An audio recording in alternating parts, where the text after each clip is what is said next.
अस्सलाम वालेकुम दोस्तों, मैं हूं शाहिद हुसैन। उम्मीद करता हूं आप सब खैरियत से होंगे। इस वीडियो में नबील गबोल जो कि हालिया दिनों में हरीम शाह से भी ज़्यादा पॉपुलर है, ये उनका अपना दावा है। उनके बारे में तफसीलात आपके सामने रखेंगे कि बिलावल भुट्टो की जानिब से उनको धक्का देने के बाद वो न सिर्फ खबरों की ज़िन्नत हैं बल्कि उनके मुतज़ाद बयानात भी जो वो सोशल मीडिया पर भी छाए हुए हैं, जिसकी वजह से वो खुद दावा कर रहे हैं कि इस सिलसिले में हरीम शाह ने उनसे रब्ता कर लिया, क्योंकि हरीम शाह भी समझ रही हैं कि हरीम शाह से भी नबील गबोल ज़्यादा पॉपुलर हो चुके हैं, तो इसलिए हरीम शाह इंटरव्यू लेना चाहती हैं। और दूसरे उनके मुतज़ाद बयानात आने की वजह से ज़राए का भी दावा है और नबील गबोल खुद भी इस बात का दावा कर रहे हैं कि मीडिया को धमकियां देने के ऊपर जो है उनके खिलाफ न सिर्फ मुकदमा दर्ज किया जा सकता है बल्कि उनको गिरफ्तार भी मुमकिन तौर पर किया जाएगा। मामला क्या है, मसला क्या है, उसकी तफसीलात आपके सामने रखेंगे, जो कि नबील गबोल खुद जो है वो दावा कर रहे हैं। दूसरा, चूंकि हालिया दिनों में जिस तरह बिलावल भुट्टो साहब का रवैया उनके सामने आया, आवाम के सामने आया, लोगों ने सोशल मीडिया पर देखा, मीडिया पर जो है खबरों में देखा कि नबील गबोल को उन्होंने धक्का दिया, हाथ से पीछे हटने का इशारा किया, तो वो पहले बात कर चुके थे। हमने आपके सामने तफसीलात भी रखी थी, जिसमें हमने आपको बताया था कि नबील गबोल ने तफसीलात चाहे कुछ भी थी, चूंकि वॉइस नहीं थी, वीडियो क्लिप सामने आया था। उसके बाद फिर कुछ इशारों किनारों में बात हो रही थी कि चीफ मिनिस्टर से बात कर रहे हैं और इस तरह की बात हो रही थी। लेकिन उसके बाद फिर जब दोबारा नबील गबोल ने बात करना शुरू की, तो उसके बाद फिर बिलावल भुट्टो ने उनको पीछे हटने का इशारा दिया और उनके चेहरे के जो तासुरात थे वो भी इंतहाई अजीबोगरीब थे। उसके बाद फिर एक और वर्कर जो पीपल्स पार्टी के रहनुमा है, मुमकिन तौर पर उन्होंने नबील गबोल को पीछे कर दिया। तो इससे वीडियो से ये तासुर मिल रहा था, या अभी भी ये तासुर मिलता है कि नबील गबोल से पीपल्स पार्टी का अच्छा रवैया नहीं है, और इसी रवैये की मुनासबत से नबील गबोल जो है खुद पीपल्स पार्टी से अलग हुए थे। और कब हुए थे, किस तरह हुआ था, चूंकि लोग बहुत जल्दी भूल जाते हैं, तो उसकी तफसीलात भी आपके सामने रखता हूं। क्योंकि ये वाकयात बताने से पहले मैं आपको बताऊं कि 2013 में, चंद ही अरसा पहले जब 2013 में इंतखाबात होने वाले थे, तो नबील गबोल ने पीपल्स पार्टी छोड़ दी थी और उसके बाद फिर उन्होंने एमक्यू में शमूलियत इख्तियार की थी। एमक्यू में जब उन्होंने शमूलियत इख्तियार की, तो जहां एमक्यू का मरकज़ 9-0 था, वहां से अल्ताफ हुसैन साहब ने एमक्यू के टिकट पर इनको न सिर्फ नामजद किया, उम्मीदवार के तौर पर खड़ा किया, बल्कि एमक्यू के टिकट पर नबील गबोल जो है मेंबर कौमी असम्बली मुंतखब हुए और उसके बाद फिर वो इंतखाबात जीते। उसके बाद फिर लगभग जो है वो 24 फरवरी 2015 को, यानी कि तकरीबन 2 साल के बाद, नबील गबोल ने कौमी असम्बली की नशिस्त से, जो कि एमक्यू की टिकट पर वो जीते थे, उन्होंने जो है वो इस्तीफा दे दिया और कहा था कि वो सिर्फ सूबे की सियासत नहीं बल्कि कौमी सतह की सियासत करना चाहते हैं। तो लिहाजा एमक्यू के टिकट से या एमक्यू की जो वोटों से जो मुंतखब हुए, लिहाजा वो वापस आना चाह रहे हैं, इसलिए वो इस्तीफा दे रहे हैं। और कहीं बयानात में उन्होंने ये भी कहा था कि ज़ाती वजूहात की बुनियाद पर भी वो इस्तीफा दे रहे हैं। और उस दौरान भी जो तजियाकार थे, जो खासतौर पर कराची की सिंध की सियासत और जो फिर तब्दीली की जो सियासत उस वक्त तेजी से थी या रूज पर थी, तो उस वक्त लोगों का ये दावा था, क्योंकि नबील गबोल पीपल्स पार्टी छोड़ चुके हैं और मुबैना तौर पर या मुमकिन तौर पर जो है नबील गबोल से पीपल्स पार्टी का रवैया नामुनासिब था, जिसकी वजह से वो एमक्यू में आए थे। एमक्यू में बड़े पैमाने पर उनको बहुत ज़्यादा इज्जत मिली, जिसका शायद कोई सोच ही नहीं सकता कि किसी और पार्टी से अचानक आए और अल्ताफ हुसैन साहब उनको रातों रात जो है रुकन कौमी असम्बली बना दें। तो इसका तो कोई तसव्वुर भी नहीं कर सकता था, क्योंकि दूसरी पार्टी जो एमक्यू के अपने बुनियादी जो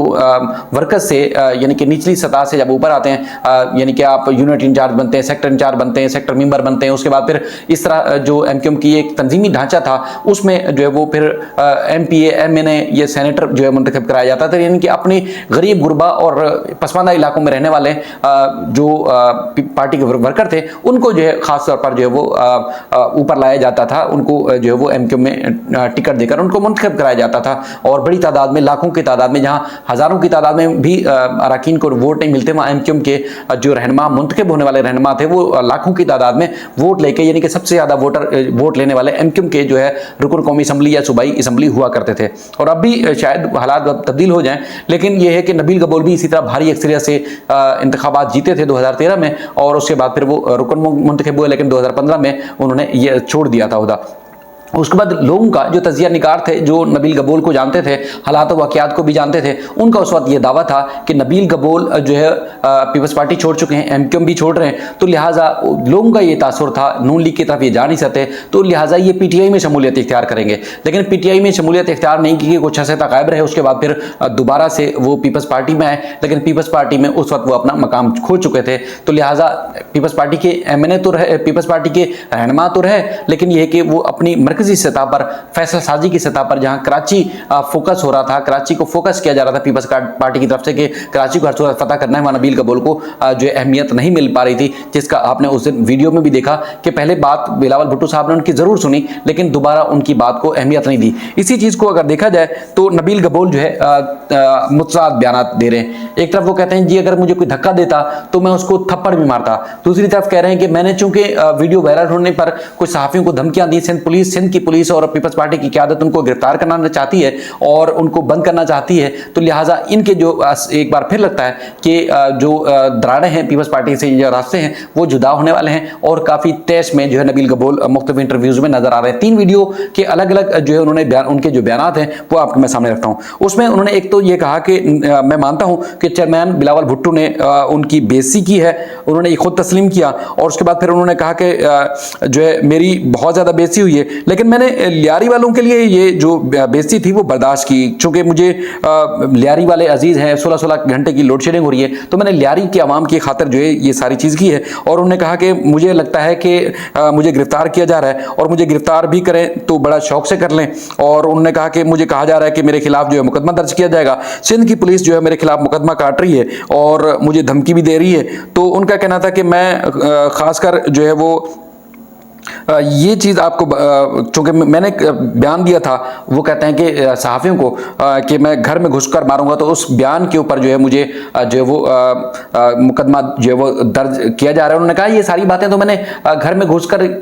मारने की जो बात की थी सहाफ़ियों को जिन्होंने मेरी वीडियो वायरल की है, मैंने तो लेटर मूड में की थी, मैंने कोई उनको धमकी थोड़ी दी थी। और उसके बाद फिर उन्होंने कहा कि शायद मुझे गिरफ्तार भी किया जाएगा, लेकिन अब मैं जो है वो किसी भी तरह जो है वो चुप नहीं बैठूंगा, बल्कि मैं अपने सर पर कफन बांध कर निकलूंगा, क्योंकि ये लियारी का मामला है और मुझे पार्टी से जो है वो नहीं निकाला जा सकता, क्योंकि मैं पार्टी में हूं और पार्टी में रहूंगा और पार्टी के साथ ही हूं। दूसरी तरफ वो कहते हैं जी ये सारी वीडियोस, चूंकि उनके दादा की जमीन के हवाले से भी उन्होंने दावे किए, जो कराची एयरपोर्ट की जमीन है वो उनके दादा ने खरीदी थी और आधे से ज्यादा कराची जो है वो इनकी जमीनी लिहाज से इनकी मलकियत था। तो इसके अलावा और भी इनके बेशुमार जो बयान हैं, जिस पर उन्होंने कहा कि मैं चूंकि बहुत ज्यादा वायरल हो चुका हूं, बहुत ज्यादा मेरे बयान जो है वो सामने आ रहे हैं, तो अब हरीम शाह मुझसे जो है वो राब्ता कर रही हैं। हरीम शाह से मैंने पूछा कि क्या हुआ, तो क्यों राब्ता करी हो, तो कहती हैं ये कहीं जी मुझसे आप ज्यादा वायरल हो चुके हैं तो लिहाजा मुझे इंटरव्यू दें। तो मुझे किसी दोस्त ने कहा कि हरीम शाह से दूर रहो, अगर करीब गए तो तुम्हारी भी वीडियो जो है वायरल हो जाएगी। उसके बाद फिर दूसरी जब चीज है उनकी, या दूसरा एक इंटरव्यू या एक क्लिप जो है उनका वायरल होता है, उन्होंने कहा कि मुझे जो है